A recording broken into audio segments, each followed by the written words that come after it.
Parklin! Ang galaga yan. Sakay na!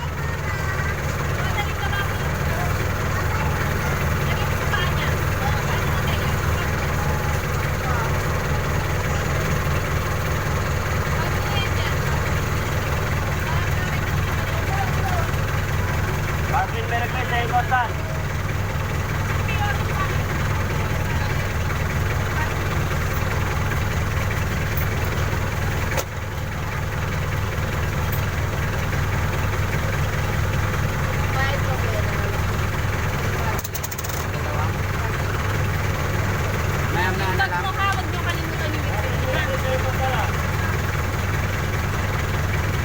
May barya ka?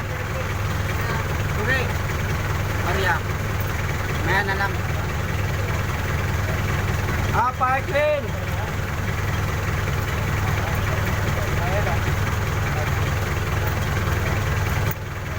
Parklin!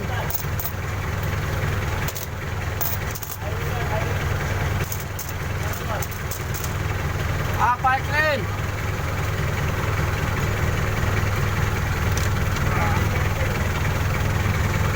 Parklin, Merry Chris! Nag-round ako eh. Parklin!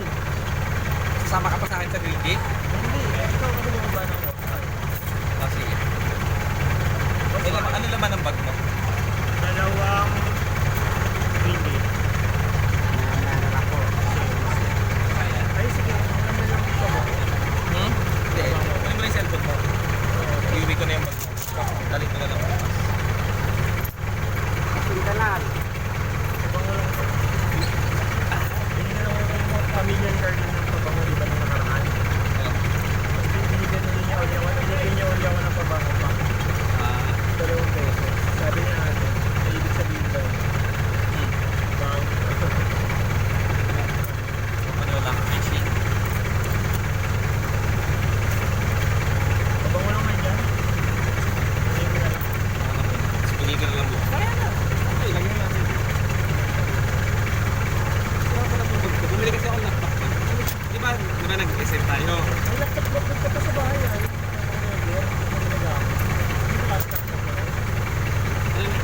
Di ba yung pura nun? Ano ba yan? Hindi na siya pwede kong opisita, alis. Bumili ako laptop bag. Nung Monday, bumalik kami ng bumili ako laptop bag. Tapos wala pala akong Bang. yung brief. Tapos, hindi, yun nga yung backpack. Parklin! Bumili ka na, backpack. Backpack yun. Laptop bag. Parang ganito, pero maganda. Tapos, ano ko bang binili sa district? Bumili ako na hindi, may just bumili ako na basta under, sire, underwear na bumili ko dito. Tsaka wala pala ako hindi pa niya meron na. Marami din yun.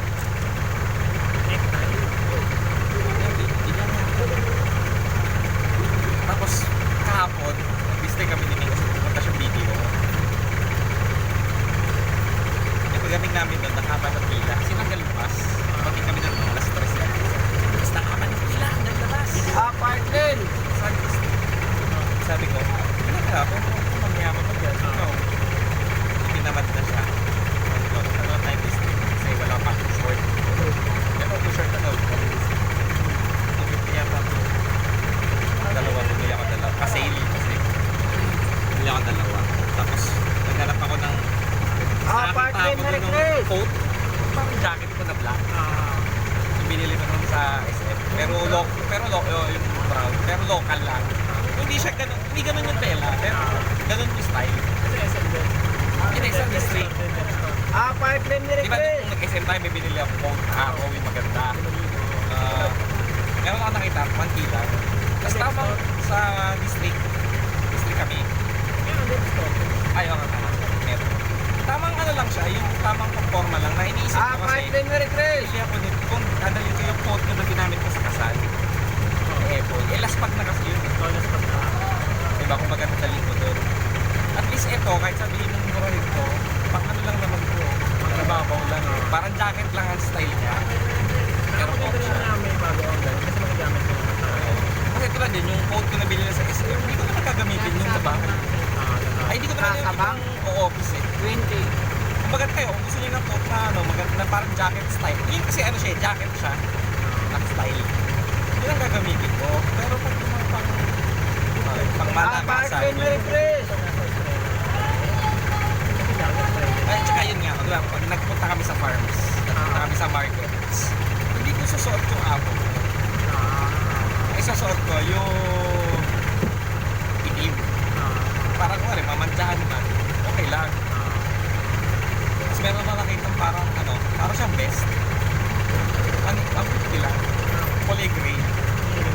Park Lane, Mary Chris. Saka dalawang short. At saka yun pala, binili ko pala sa ano, nung Monday.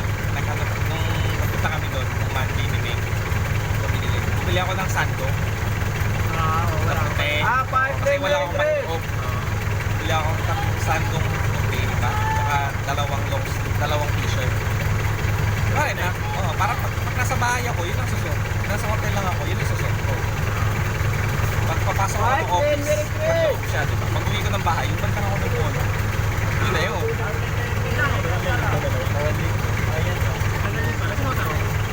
May ano eh, yung bago na. Handa?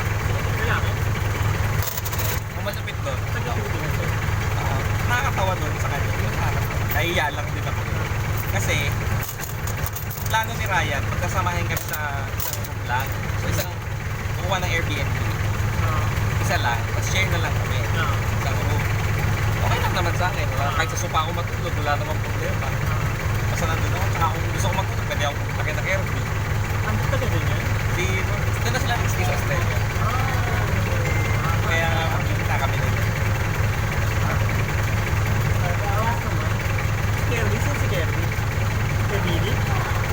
Ha? Si Rondel.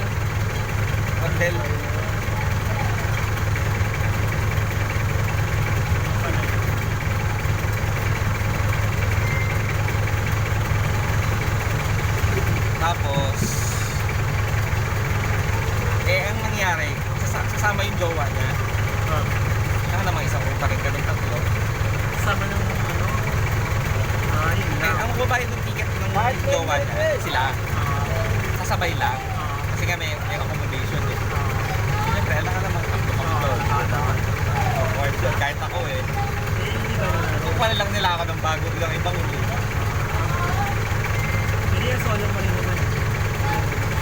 Ang mangyari, solo ko ngayon yung room. Kaya lang, syempre, kasi gastos yun eh. Nagastosan sila eh. Imbis na isang room lang ang kukunin, dalawa pa.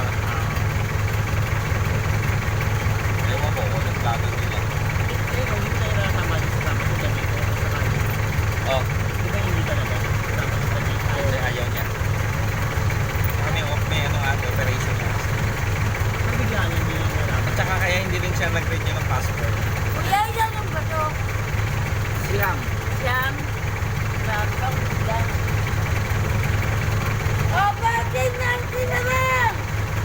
Iyon. Nung ito pa yung sa kasal, problema ko pa yun. Mag-early out ako bukas. Kasi late na pala kami mag-submit na requirements. Dapat kasi yun, 3 months before. So, first week ng August. Kaso nga lang, nung first week ng August kasi, si Meng nagpa-APE. Annual physical exam. Yung first weekend. So, hindi rin kami nakalabas doon. Tapos, doon din lang namin nakuha yung exact date ng alis ko. Kasi hindi kami... Hindi, meron na. Hindi, yung exact date ng alis ko papunta AU. Kasi hindi kami makapagpa-schedule ng prenup. Kasi wala pang date ng alis ko papunta Australia. Oo, yun kasi internal schedule. So, kailangan ko na-schedule. So, kaya hindi namin ngayon kasi paano kapag ka nag-schedule kami halimbawa sa schedule din kasi sa munisipyo. Tapos natapat ng alis ko. So, na hindi ko alam, naka-schedule na. At least ngayon ako nagsabit bukas. Pag binigyan kami ng schedule, makakaalam ko, sir, baka pwede ng October. First week kasi wala ako nang dito. Ganun ba? O kaya next week na agad.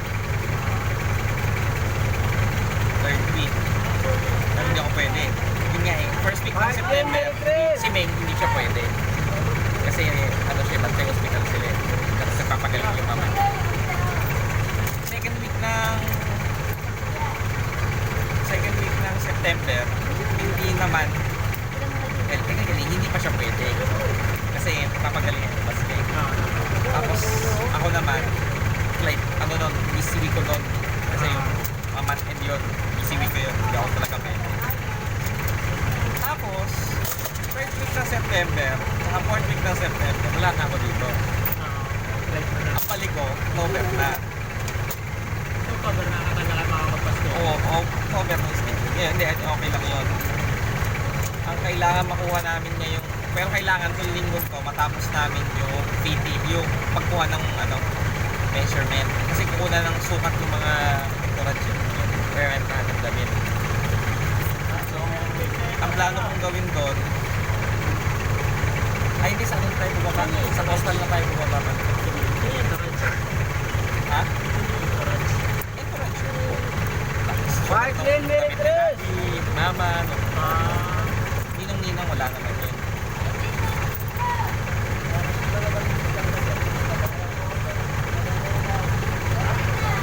Kapatid pala sa party natin eh. Kapatid niya. Lalo niya. Tatay niya. Oo, syempre. Tito-tito. Issue nga yun. Kasi iba yung tito-tito niya. Park lane, Mary Chris! Ngayon, ang akala daw, sabi ng tita niya, akala daw ng tita niya, eh, ang maglalakad sa Antar Keme, yung tita niya. Wala naman sinabi. Yaman po yan, kaliwat kanan ka! Ngayon, ang sabi sa kanya, kung ganun din lang naman daw, eh, hindi na rin pupunta. Hindi ko din pumunta. Sabi ko, ikaw, kung sabi ko sa'yo, wala problema sa akin. Hindi mo naman, kung kinukuha lang natin silang ninong-ninang out of respect. Pero kung ganyan, ako naman, wala naman sa akin. Kung ayaw nila, wala naman problema.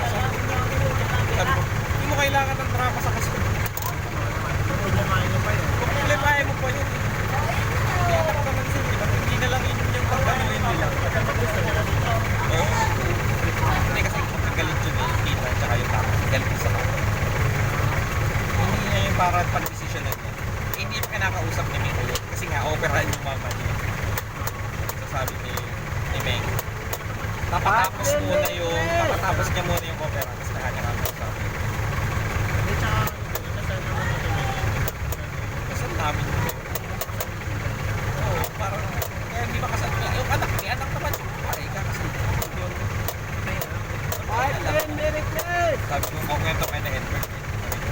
Hindi ko kailangan ng drama sa kasal. Kung ayaw nilang pumunta, wala walang problema sa akin. Ayos nga yun eh, iuwi akong pagkain. Hindi ako nagkuha ng ninong-ninang para nasa birthday. Hindi tayo nagkuha ng ninong-ninang para yun sa mga gift sheet. Kaya tayo kumuha ng ninong-ninang para pag may problema tayo, pag-asawa, meron tayong lalapitan.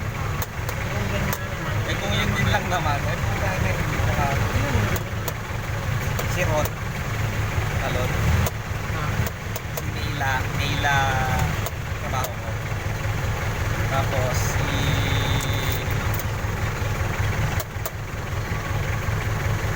yun yung sa parang sa side ko, tapos sa kinuha ni Meg si Rachel, dapat kuha pa akong lalaki, kaso nga lang wala na kami mahanap eh. Sabi ko, pwede din mo asawa ng Rachel, parang tokol na rin.